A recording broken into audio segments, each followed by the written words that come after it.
I work with TNT Youth Ministry. If you don't know what TNT is, we do before school Bible studies, we run youth centers, and we're just there to serve the schools. So I've been there for over 5 years. But about 2 years ago, I probably had one of the toughest journeys in my faith walk. We were kind of in the middle of COVID, and ministry was just weird and difficult at the time. We were trying to figure things out. And then my father-in-law got sick, and my father-in-law was a great man of faith. And we really believed for his healing. We prayed for it. We believed in it. My father-in-law was a big spiritual mentor of mine and a big spiritual cheerleader for me.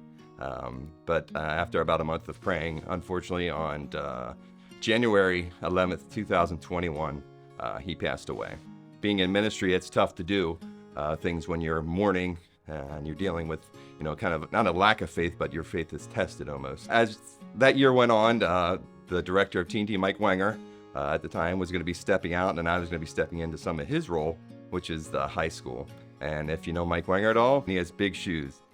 I felt those big shoes stepping in there. Mike is a great speaker, a great communicator, and I heard a lot of negative words come from inside. The enemy knew how to attack me and was really speaking about you're not enough, you can't do this. But I remember one time, and it was a prayer morning I was supposed to have at the high school and then over at the middle school. I woke up and I just did not want to go. I wasn't feeling it. I didn't want to do it, but God was really pointing out, like, I want you there this morning.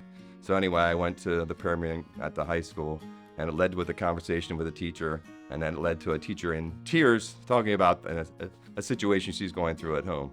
I got to pray with her. I felt like God telling me in that moment, you've been looking at you not being enough as bondage, when actually it's freedom, because I'm going to be your enough. Kind of changed some perspectives for me, and I've been really working through that. So I feel like this year I went into I'm going to give this year to you, God. And man, God has really shown up. We have probably the most amount of students we've ever had at our Bible studies. So from 3 Bible studies that I run, we probably have over 100 students that come out every week. We did a teacher breakfast for the high school.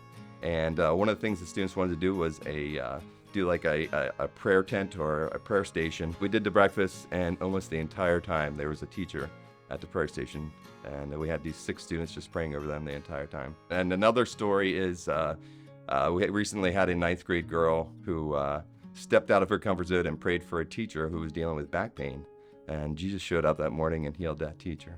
So I'm just blessed. It's awesome to see what God is doing in the hearts of these young people, and I'm looking forward to see what he does the rest of this year.